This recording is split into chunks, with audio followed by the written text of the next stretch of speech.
Hey guys, welcome back to this channel. I'm Bean, and today I'm coming at you with my January wrap-up. It's been a little while since I've done a wrap-up, hasn't it been? I mean, it has. So let's hop to it. Let's hop to it. Gosh, did I really just say that?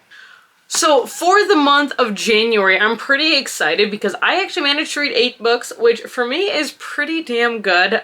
For those of you who don't know, I go up and down with my reading, but I did manage to get through a solid number of books this past month, and I'm really happy with what it is. So here's just a couple stats for you guys. I use Storygraph right now, so if you do want to follow me on there, you can take a look if you'd like to. Overall, I read 8 books. I read 2,332 pages.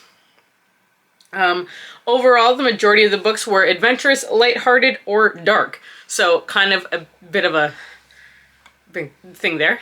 50% of these were about medium pace, although I do know one book particularly that's listed as medium pace that I do not think is medium pace. I know that one is fast paced, but overall, about half the books were under 300 pages, and then half the books were from 300 to 499 pages. All of the books that I read in the month of January were fiction books, and as far as genres go, the top 2 genres that I read were young adult and fantasy, with romance and then short stories following after that. So there you go. Over half of the books that I read this month were print books, were books in print. I did also read, I believe, 1 digital book and then listen to 2 audiobooks. Overall, my highest rating was a 4-star, which 4 books got a 4-star, and then 1 book got 5-star, 1 got 4.75, 1 got 4.5, and then 1 also got 3.75. So overall, a really good reading month. Like, I rated things highly this past month, so that's really exciting.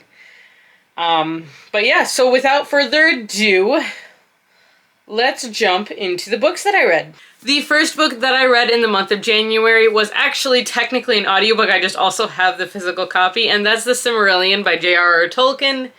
This is technically a prequel to The Hobbit and the Lord of the Rings series, but as far as reading order, I would recommend reading it after you read The Lord of the Rings. This is the history, basically, of the first age of Middle-earth, and then kind of moving on through there. So it's good. It's very history book lesson types. You do learn a little bit about some of the characters we meet in Lord of the Rings as well as The Hobbit, and you learn kind of what's happening also in the background as well. So I thought this was really interesting, really good. I also really enjoy delving into the worlds of a lot of these fantasy stories, so I enjoy this immensely. I gave this a 4 out of 5. The next book I read was Sing Me Forgotten by Jessica S. Olsen. I gave this a 5 out of 5. This is so far my favorite book of this year. This is a Phantom of the Opera gender-bent retelling in YA that is also fantastical. This follows our main character, Isda, who was born with a facial deformity that actually lends to her having magical powers that allows her to manipulate memories of those who are singing. And so she works at an opera house. She was taken in by the owner there, and she works to preserve the reputation of the opera house. And then one night she hears a boy singing, and we meet Emmerich, who is, I guess, our love interest in this story. And he basically is like, he ends up asking her for lessons because she's this really great singer, and things happen after that. So this was such a fun story. I actually made John read it as well, and he also loved it.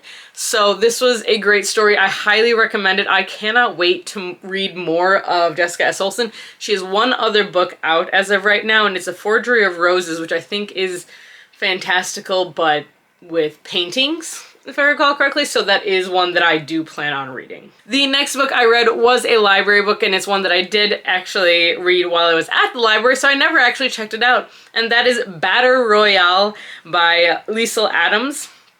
This is a YA graphic novel that is following a baking competition, and the 2 sides or the several teams that are competing in this almost next Iron Chef version of this baking challenge, and it's all about making friends and making enemies and living up to your parents' standards and such. And it's a very good graphic novel. I honestly love reading YA graphic novels a lot of the times.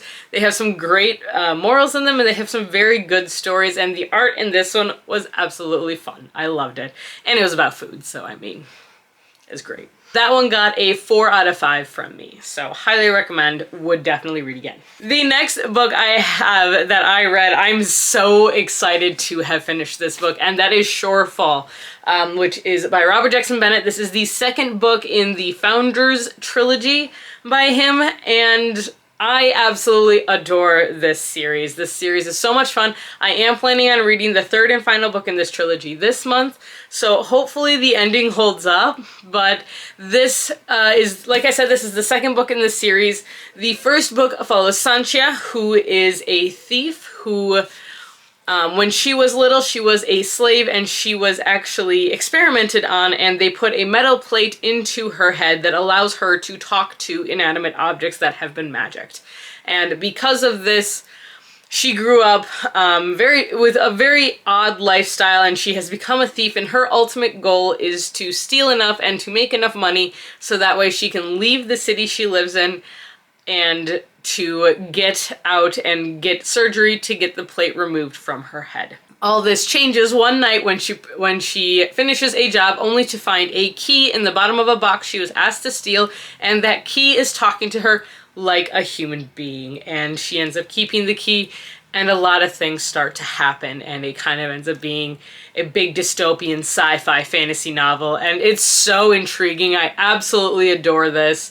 I cannot wait for the third book, or I cannot wait to read the third book. I have the audiobook, so I do plan on reading that one this month, like I said. So this actually got a 4.75 out of 5. The reason it didn't get 5 out of 5 is because there were times where I honestly just felt like I didn't understand the magic system enough for it to fully make sense to me. It was like it was written to be too smart, and I don't know if I liked that or not.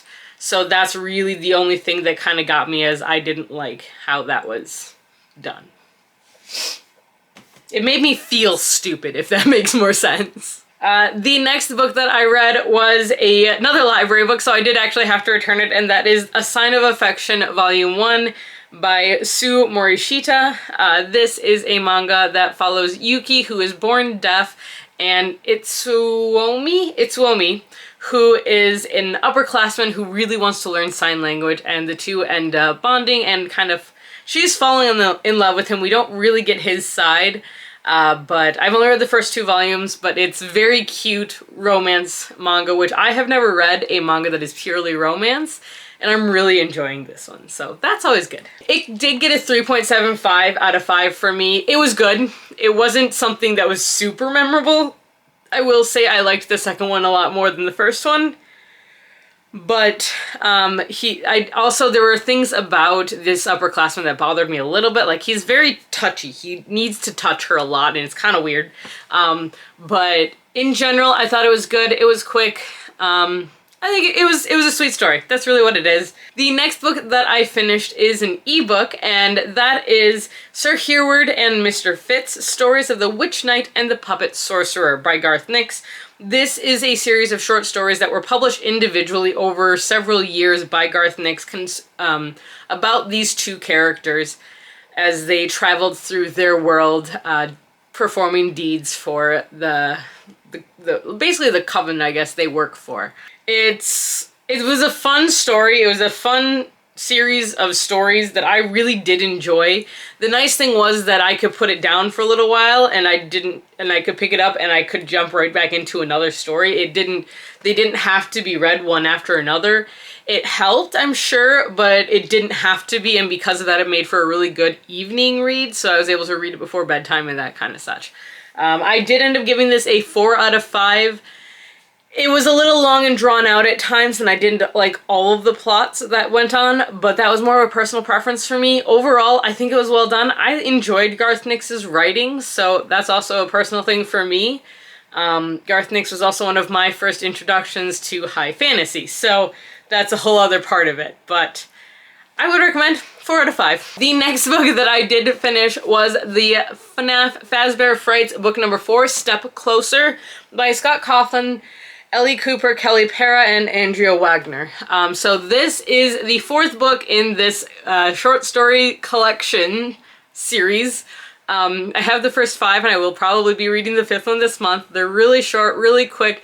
It's 3 short stories that take place in an alternate Five Nights at Freddy's universe. I don't believe these short stories are canon, but they are a lot of fun, very intriguing, usually very creepy.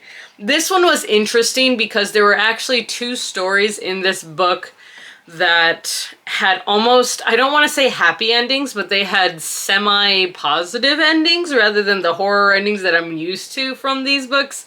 So I'm not sure exactly what to think about that. Overall, I thought it was good. Not my favorite of the series. I think that one still belongs to 1:32 a.m. I think it is, which is the 3rd book. I really like that one. That one was intense. And this one just didn't quite get up there for me. So this got a 4 out of 5. And the last book that I did finish in the month of January is another library book, and it was one for class because school started. And that is Fresh Ink, an anthology edited by Lamar Giles. There are a whole bunch of authors that are listed here that did write short stories in this. We read this for school and I really enjoyed it. I gave this a 5 out of 5. I think that it's a very good series of short stories to read, especially for YA, and I would highly recommend it. These are all short stories written by authors of color, writing about fictional experiences happening to teens of color. So it's a very great series of short stories. Wow, I cannot say that. But I highly recommend it again. I can't recommend it enough, so yeah. Alright, that's what I got for you guys. That was a short video.